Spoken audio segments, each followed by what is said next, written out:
जय हिंद साथियों, नमस्कार। मैं प्रभुदान चारण आप सभी का हार्दिक स्वागत करता हूं, अभिनंदन करता हूं। दोस्तों, आज हम बात कर रहे हैं राजस्थान के कुछ ऐसे राजा और उनके जो सेनापति थे, जिसको हम सेना नायक भी कहते हैं, जिन्होंने किसी ने तो अपने राजा के प्रति वफादारी दिखाई, तो किसी ने विश्वासघात किया। ऐसे ही प्रमुख सेनापतियों के बारे में आज हम यहाँ बात करेंगे। सबसे पहले हम देखते हैं तो हमारे सामने आता है राव मालदेव के सेनापति। सब जानते हैं कि राव मालदेव के सेनापति थे। एक का नाम था जेता और दूसरे का नाम था कुंपा। आपको पता हो गिरी सुमेल का युद्ध हुआ था। गिरी सुमेल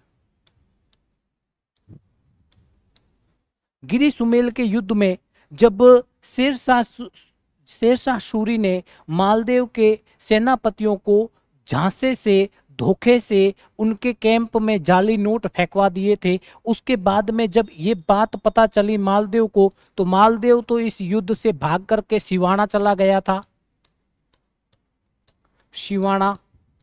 और ये जो जैता और कुंपा ने इतनी बहादुरी से उनके सामने युद्ध किया था कि शेरशाह सूरी थे, उनके मुंह से ये कहने को वो मजबूर हो गया था कि एक मुट्ठी भर बाजरे के लिए मैं हिंदुस्तान की बादशाहत खो देता। वही ये दो सेनापति थे। और यही पूछा जाता है अपने को एग्जामों में कि जो ये जैता और कुंपा है, ये किसके सेनापति थे। या तो ऐसे सवाल पूछे जाएंगे या पूछे जाएंगे कि राव मालदेव के सेनापति कौन थे, जिन्होंने गिरी सुमेल युद्ध में शेरशाह सूरी के दांत खट्टे कर दिए थे। तो वो भी अपने को ध्यान रखना है, जेता और कुंपा है, विशेष तौर पे ध्यान देना है।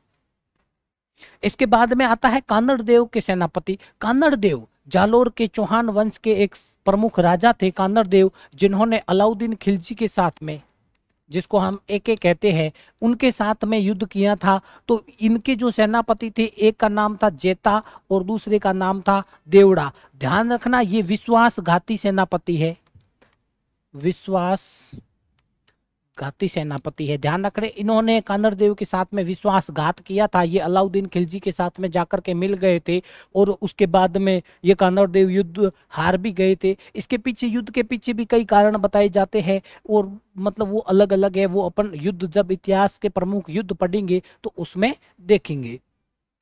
ध्यान रखना, जेता नाम यहां भी आ रहा है। जेता नाम आपको पता हो तो मालदेव के सेनापति भी थे, तो ये कंफ्यूज नहीं होना है ना, अलग अलग रखना है। यहाँ जेता और देवड़ा है और उधर जेता और कुंपा है। जेता व कुंपा, ये दोनों तो मालदेव के साथ में रखना है और इनको ध्यान रखना कानड़ देव के साथ में रखना है।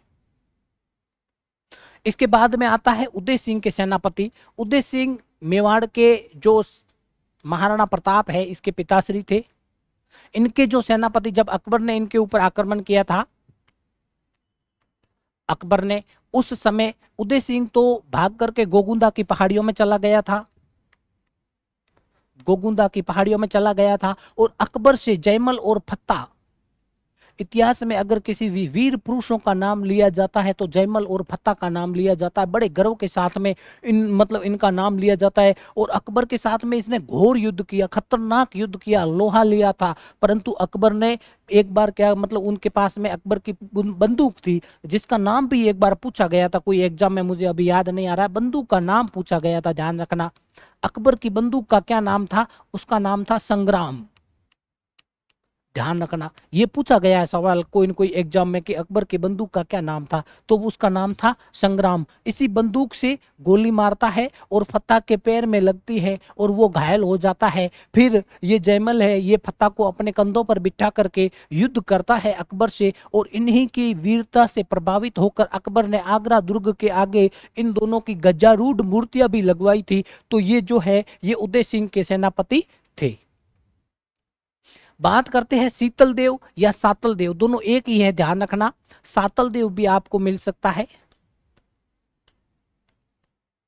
ये थे सिवाना के थे। इनके क्या है, जब अकबर ने इनके ऊपर आक्रमण किया था, सॉरी अकबर ने नहीं, अलाउद्दीन खिलजी ने, एके ने जब इनके ऊपर आक्रमण किया था, तो इनके जो ये सेनापति है, ये ध्यान रखना विश्वासघाती सेनापति है। विश्वासघाती घाती सेनापति थे। ये क्या किया, अलाउद्दीन खिलजी के साथ में मिल गए थे और उसके बाद में ये शीतल देव या सातल देव युद्ध हार गए थे। इनका नाम है सातल सोम वीर पंवार। ध्यान रखना, ये नाम शायद दो ही है, एक नाम है सातल और दूसरा है वीर पंवार। ये दोनों ध्यान रखना है। ये किसके सेनापति थे, शीतल देव को या सातल देव को, दोनों ही एक ही है, सिवाना के थे। बात आती है जेत्र सिंह। जेत्र सिंह के सेनापति थे, ये देखो बालक और मदन, ये भी जयमल और फत्ता से किसी भी प्रकार से कम नहीं है। परंतु क्या है ना, जैसे हम बात करते हैं जैसे महाराणा प्रताप के बारे में, तो महाराणा प्रताप को आज सब जानते हैं, परंतु एक महाराणा प्रताप का जिसको अग्रगामी कहते हैं राव चंद्रसेन, जिसको इतिहास ने भुला दिया है, भूला बिसरा राजा भी कहते हैं, तो उनको कोई नहीं जानता है। वो भी, उसने भी अकबर से वैसे ही संघर्ष किया था जिससे महाराणा प्रताप ने किया था। तो इनकी भी वीरता किसी भी जयमल और फत्ता से कम नहीं है, परंतु इतिहास ने इनको भी भुला दिया है। एक का नाम है बालक और दूसरे का नाम है मदन। ये किसके सेनापति थे, ये जेत्र सिंह के सेनापति थे। बात आता है परमर्दी देव के सेनापति। परमर्दी देव के सेनापति आला और उदल। एक बार आला और उदल दोनों परमर्दी देव से नाराज होकर के वापस अपने गांव चले जाते हैं, और जब पृथ्वीराज चौहान तृतीय, जिसको हम पीसी थर्ड भी कहते हैं, पीसी थर्ड ने जब इनके ऊपर आक्रमण किया था, तो परमर्दी देव ने अपने इन वीर पुरुष सेना नायकों को संदेश भिजवाया था कि इस समय भी अगर आप काम में नहीं आओगे तो ये नाराजगी, ये जो इतने साल का अपन साथ में थे, ये किस काम का।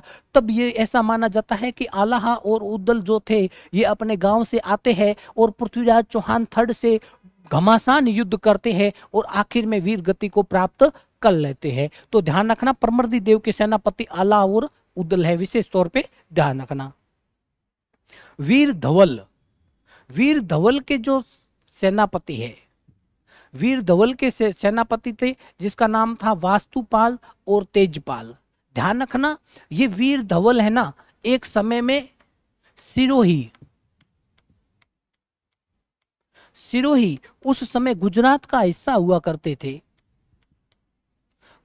गुजरात का हिस्सा थी ये सिरोही। उस समय वीर धवल यहाँ पर शासन किया करते थे। इनके जो सेना नायक थे, एक का नाम था वास्तुपाल, दूसरे का नाम था तेजपाल। आपको पता हो तो दिलवाड़ा के जैन मंदिर, दिलवाड़ा के जैन मंदिरों का जो निर्माण है वो भी इन्होंने वास्तुपाल और तेजपाल ने ही करवाया था। इन्हीं की देखरेख में इनका निर्माण किया गया था। इसके बाद में आता है हमीर चौहान। हमीर चौहान रणथंभौर के शासक थे, जिसको हठी हमीर भी कहते हैं। ध्यान रखना, इन्होंने अगर एक बार हठ पकड़ लिया तो फिर वो अपनी जान की परवाह नहीं करते थे, परंतु अपना हठ नहीं छोड़ते थे। उनके जो सेनापति थे, ध्यान रखना, ये विश्वासघाती सेनापति है,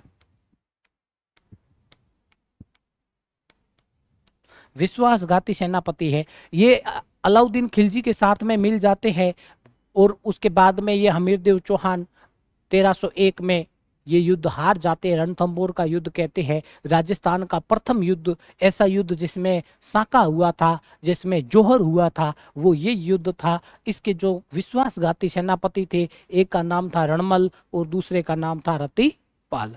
दोस्तों, ये तो अपने राजस्थान के प्रमुख शासक और उनके जो प्रमुख सेनापति थे जिसके बारे में सीधा सीधा फैक्ट पूछा जाता है, वो वीडियो था। इसके बाद में अपन और देखेंगे कि राजस्थान के इतिहास में प्रमुख युद्ध हुए हैं, कुछ ऐसे युद्ध जो सीधे सीधे एग्जामों में पूछे जाते हैं, या तो उनकी डेट पूछी जाती है या किन किन के मध्य हुआ है, उनके बारे में अपन बात करेंगे। उम्मीद करता हूं यहां तक आपको अच्छा लगा होगा, और अच्छा लगा है तो लाइक शेयर सब्सक्राइब में आपको शर्म नहीं करनी है, और शर्म नहीं करोगे तो आपके लिए ऐसे ही अच्छे अच्छे वीडियो और लेके आएंगे। जय हिंद, जय भारत।